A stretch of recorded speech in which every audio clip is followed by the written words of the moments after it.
नमस्कार। मैं Himanshu Singh, founder and director of icon commerce classes Ballia. आज का जो विषय है हमारा वो है एजुकेशन, जिसके बारे में मैं अपना जो पॉइंट ऑफ व्यू है, मेरा जो नज़रिया है एजुकेशन को लेकर के, वो मैं आप सभी से शेयर करना चाहता हूँ। देखिए, हो सकता है कि जो मैं बातें आज एजुकेशन को लेकर के या हमारे बलिया में जो एजुकेशन का जो तरीका जो चल रहा है, या बच्चे जिस तरीके से पढ़ाई कर रहे हैं, या जो हमारे जो टीचर्स हैं, बहुत ही काबिल जो टीचर्स हैं, वो किस तरह से अपने बच्चों को एजुकेशन दे रहे हैं या एजुकेट कर रहे हैं बलिया में। और बलिया में एजुकेशन लाइन एक कहीं ना कहीं एक व्यापार का मुद्दा बन चुका है, क्योंकि आज हमारे बलिया में अगर देखें तो ज़्यादातर जो हमारे स्कूल वाले हैं या कोचिंग सेंटर जो चला रहे हैं, या कहीं ना कहीं किसी न किसी तरह का इंस्टीट्यूट चला रहे हैं, उनका मेन मकसद जो है वो कहीं ना कहीं बच्चों को ज्ञान ना देना, बल्कि ज़्यादा से ज़्यादा मोटी रकम अर्न करना जो है वो बन चुका है। ये मैं देख रहा हूँ अक्सर कई सारे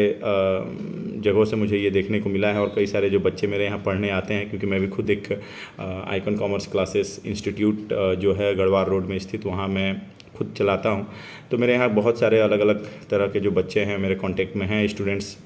और वो कहीं ना कहीं अपने स्कूल की समस्याओं को बताते हैं, स्कूल के की मैनेजमेंट की समस्याओं के बारे में बताते हैं। तो मुझे लगा कि शायद मुझे ये समस्याएं जो हैं, क्योंकि बच्चे जो हैं वो कहीं ना कहीं अपने स्कूल के मैनेजमेंट से कहने से भी डरते हैं, या मैनेजमेंट जो है कहीं ना कहीं उनकी बातों को उतना मतलब सीरियसली नहीं लेता। तो मेरे जो बच्चे हैं अक्सर वो मेरे साथ बहुत क्लोज रहते हैं, और बहुत ही खुल करके सारी चीज़ों को मेरे साथ शेयर करते हैं। तो मुझे लगा कि उनकी बातों को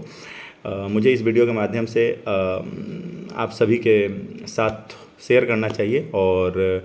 कहीं ना कहीं आप लोगों की भी राय जो है इस वीडियो के माध्यम से लेनी चाहिए मुझे, कि जो बातें मैं आपके सामने रख रहा हूँ, क्या आपने भी या आपके बच्चों ने भी, या आप में से जो स्टूडेंट्स होंगे जो ये वीडियो देखेंगे, शायद आपने भी फेस किया हो, और ये बातें कहाँ तक सच है या नहीं। तो ये कहीं ना कहीं आपसे मुझे और क्लियर होगा कि हाँ, ये जो मैं बातें रख रहा हूँ, क्या ये सिर्फ कुछ बच्चों का ऐसी थिंकिंग है, या लगभग मैक्सिमम ये बलिया में ये चीज़ जो है वो देखने को कहीं ना कहीं मिल रही है, ये प्रॉब्लम। तो देखिए, जैसे कि कई सारे बच्चे मेरे यहाँ पढ़ते हैं, कोचिंग करते हैं, क्लासेस करते हैं, और कई अलग अलग सेक्टर के भी बच्चे जो है मेरे कांटेक्ट में हैं, जो जैसे कुछ बच्चे बीएससी कर रहे हैं, कुछ बीए कर रहे हैं, कुछ बीकॉम कर रहे हैं, कुछ क्लास 11 12 के बच्चे हैं। तो इन बच्चों का अक्सर मैंने देखा है कि उनका कहना ये है कि स्कूल में जो टीचर्स हैं वो उतनी बेटर तरीके से जो है कहीं ना कहीं वो उन चीज़ों को क्लियर नहीं कर पाते, या टॉपिक क्लियर नहीं कर पाते, या उतने अच्छे तरीके से स्कूल में एजुकेशन प्रोवाइड नहीं कर पाते, या स्कूल की मैनेजमेंट जो है कहीं ना कहीं गड़बड़ है। मैं किसी एक स्कूल या किसी एक पर्टिकुलर स्कूल की मैं बात नहीं कह रहा, ये लगभग स्कूलों में, ये बलिया में अक्सर ये देखने को मिल रहा है। क्योंकि हम चूँकि कोचिंग सेंटर चलाने वाले हैं, तो हमारे यहाँ कई स्कूल के जो बच्चे हैं वो यहाँ आते हैं और क्लास करते हैं, क्योंकि हम कोई पर्टिकुलर स्कूल के बच्चों को हम नहीं पढ़ाते, हमारे यहाँ कई तरह के बच्चे आते हैं। और अक्सर जो बच्चे जो आते हैं वो उनका एक ये प्रॉब्लम होता है कि कोई पर्टिकुलर सब्जेक्ट को लेकर के, लाइक जैसे अगर आप मान लीजिए कॉमर्स में, कॉमर्स के फील्ड में जाएंगे तो मेनली अकाउंट्स जो है ये एक बहुत इंपॉर्टेंट सब्जेक्ट बन जाता है। और अकाउंट्स को लेकर के अक्सर बच्चों का ये प्रॉब्लम होता है कि स्कूल में जो अकाउंट्स की पढ़ाई हो रही है वो अच्छी नहीं हो रही है, या टीचर्स जो भी पढ़ा रहे हैं वो बच्चों को समझ में नहीं आ रहा। और ये मैक्सिमम बच्चों का है,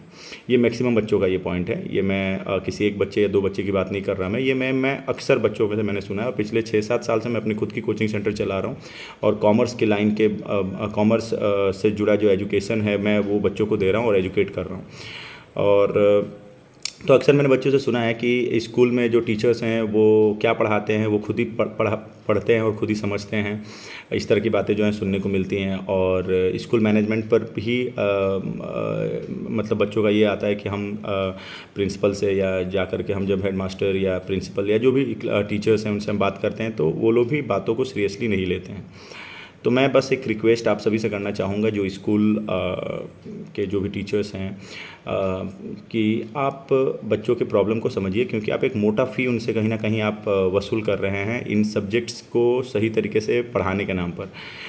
और उनको कहीं ना कहीं सही तरीके से एजुकेशन देने के नाम पर आप एक मोटा फ़ी वसूल कर रहे होते हैं। और ये जो मोटा फ़ी आप वसूल कर रहे हो, एक हेवी अमाउंट जो आप वसूल कर रहे हो, आपको ये समझना होगा कि जो बच्चों के जो पेरेंट्स हैं,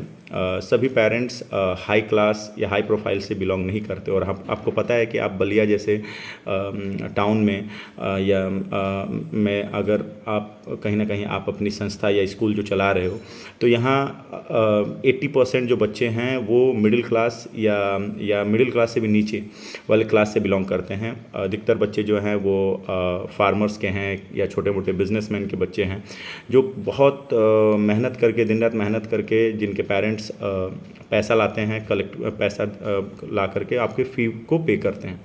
और आप मंथली 3,000, 4,000, 5,000 रुपये मंथली चार्ज करते हो, बस का अलग से चार्ज करते हो। एंड उसके बावजूद अगर आप एक अच्छा टीचर अगर आप बच्चों को प्रोवाइड नहीं कर सकते हो, तो फिर इतनी फ़ी लेने की इतनी फ़ी आपको नहीं लेनी चाहिए। और अगर आप फ़ी ज़्यादा ले रहे हो एजुकेशन के नाम पर, तो आपको एक अच्छा टीचर उनको देना बहुत ज़रूरी है। और अगर अच्छा टीचर नहीं दे सकते हो, तो कम से कम जब कोई बच्चा आपके सामने कोई प्रॉब्लम लेकर के जाए, तो उन प्रॉब्लम्स को सुनना भी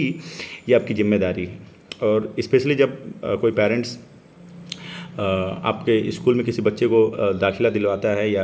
एडमिशन कराता है, तो पूरी जिम्मेदारी आपकी बनती है। हाँ, मैं ये भी मानता हूँ कि कुछ बच्चे जो होते हैं वो आप कितना भी उसको समझा लीजिए, कितना भी आप उनको पढ़ा लीजिए, वो पढ़ने वाले नहीं होते हैं। लेकिन ठीक है, लेकिन ये जब एक बच्चे का हो, 2 बच्चे का हो, तो समझ में आता है। लेकिन अगर 10 में से अगर 8 बच्चे ये कहते हैं कि नहीं, मुझे उस टीचर का पढ़ाया हुआ कुछ नहीं समझ में आया, तो इसका मतलब है कहीं ना कहीं प्रॉब्लम जो है वो टीचर्स में है। तो टीचर्स, एक तो आप पहले अच्छे टीचर्स ढूंढिए, अगर आप फ़ी ले रहे हैं तो, ज़्यादा फ़ी ले रहे हैं तो, और क्वालिटी जो है वो टीचर्स के अंदर वो हो, इस पे आप ध्यान दें। किसी भी टीचर्स को उठा के ना लेकर के आएँ, क्योंकि देखिए बच्चों का भविष्य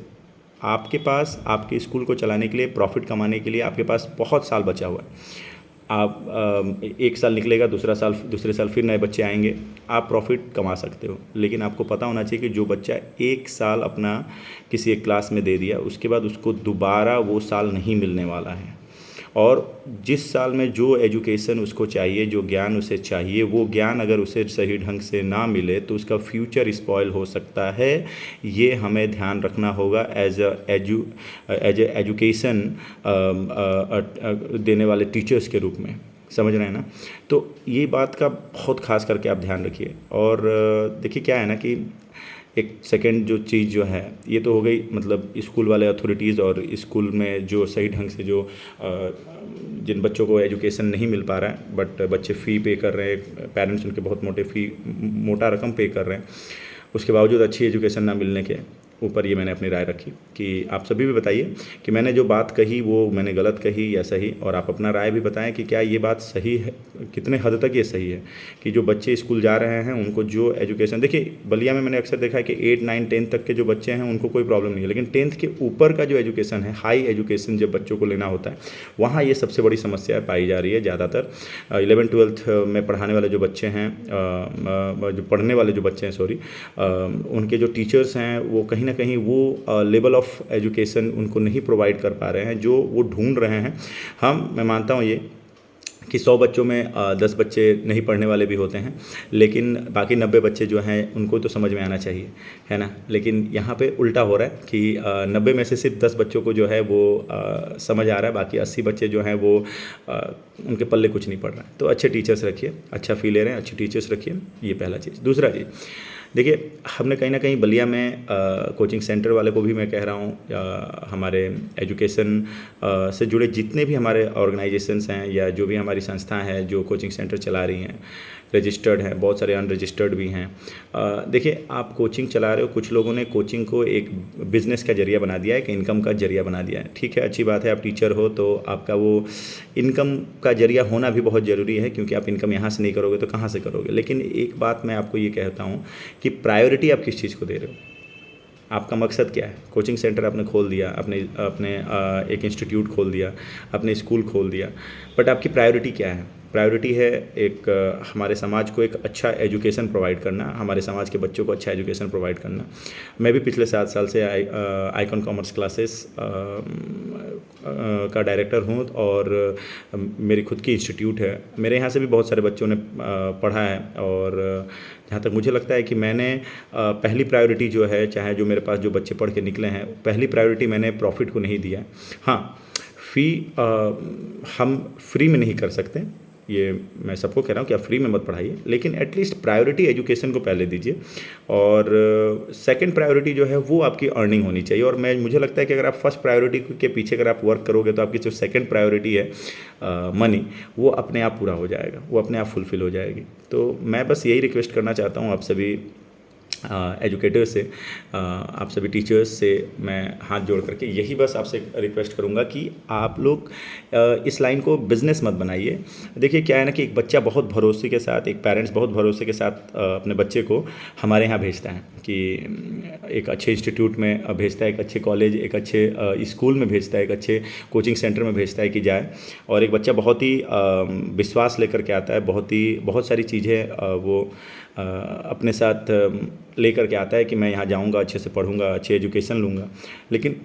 जब हम उस चीज़ को बिज़नेस के पॉइंट ऑफ व्यू से बनाते हैं तो कहीं ना कहीं उसमें दो ही चीज़ें हमें दिखती हैं, एक तो या प्रॉफिट या तो दूसरा लॉस। मतलब उस बच्चे से हमें अगर प्रॉफिट हो रही है तो हम फिर उसके ऊपर ध्यान देंगे, और अगर प्रॉफिट नहीं हो रही है, लॉस हो रहा है, तो फिर हम उसके ऊपर ध्यान नहीं देते हैं।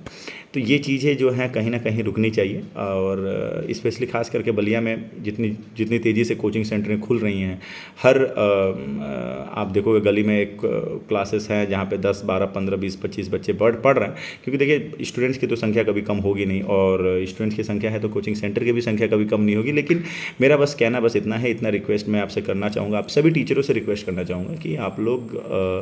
जो है इसको एजुकेशन को आप बिज़नेस से ना जोड़ें। ये ठीक है, आपका घर चलाने का जरिया है, लेकिन आप इसमें प्रायोरिटी आप जो है वो एजुकेशन को दें। क्योंकि देखिए एक अच्छा टीचर जो है वो एक अच्छा स्टूडेंट जो है वो बना सकता है, एक अच्छा टीचर, ठीक है। लेकिन एक गलत टीचर जो है एक अच्छे बच्चे के भविष्य को ख़राब भी कर सकता है। तो एज ए टीचर मेरी भी जिम्मेदारी है, आप सबकी भी जिम्मेदारी है, और हम सब मिल करके बलिया फ़िलहाल अपने शहर, अपने टाउन, अपने होम सिटी जहाँ हम काम कर रहे हैं, जहाँ के बच्चे हमारे ऊपर इतना बिलीव करते हैं और हमारे यहाँ पढ़ने आते हैं, मैं आप सभी से कहूँगा कि पहले यहाँ के बच्चों को हम इतना ज़्यादा एजुकेट कर सकें, हमारे पास जो भी ज्ञान है वो ज्ञान हम उन बच्चों में बांट सकें। और जहाँ पे अगर 100 बच्चों को अगर आप पैसा लेकर पढ़ा रहे हैं, अगर वहाँ पे 2-4 बच्चों को अगर फ्री में भी पढ़ाना पड़ जाए, जो फाइनेंशियल वीक हैं बट पढ़ने में अच्छे हैं और पैसे के चलते नहीं पढ़ पाते, तो वहाँ आप 2-4, 5, 10 बच्चों को आप फ्री में भी पढ़ाते हैं तो उससे आपको कोई फ़र्क नहीं पड़ेगा, जो अच्छे टीचर्स हैं। और एक बच्चा अच्छा टीचर क्यों ढूंढता है? क्योंकि उसको पता है कि वो एक अच्छा टीचर से उसे वो सारी चीज़ें मिल सकती हैं जो बेचारा ढूंढ रहा है। तो मैं आप सबसे यही रिक्वेस्ट करूँगा, उन सभी पेरेंट्सों की तरफ से रिक्वेस्ट करूँगा कि जो पेरेंट्स अपने बच्चों को इतनी मेहनत से और एक रुपया सेव करके, पैसा बचा करके भेजता है आपके पास पढ़ने के लिए, आप उनके एजुकेशन को पहली प्रायोरिटी दें, और ना कि उनके पैसों से आप एक मोटा रकम कलेक्ट करके और अपने एसेट्स को बढ़ाने में प्रायोरिटी रखें। So thank you. आज बस इतना ही मैं आप सबसे कहना चाहता था, और ये मेरी अंदर की कुछ बातें थी एजुकेशन को लेकर के, और हमारे बलिया के अंदर चल रही जो चीज़ें हैं एजुकेशन के अंदर, उसको लेकर कुछ बातें थी जो मुझे लगा कि मुझे आपके सामने आप लोगों के साथ शेयर करना चाहिए। हो सकता है कि इसमें कुछ हद तक शायद सारी बातें मेरी सही ना भी हों, बट मैंने जो कुछ बच्चों से सुना मैंने वही आप लोगों के साथ आज शेयर किया। सो बाकी आगे आप लोग को क्या लगता है, मैंने जो बातें कही वो सही हैं, या अगर इसमें कुछ लगता है आप लोगों की नहीं कुछ और बातें ऐड करनी चाहिए थी, तो आप लोग मुझे राय दे सकते हैं अपना। थैंक यू, नमस्कार, धन्यवाद।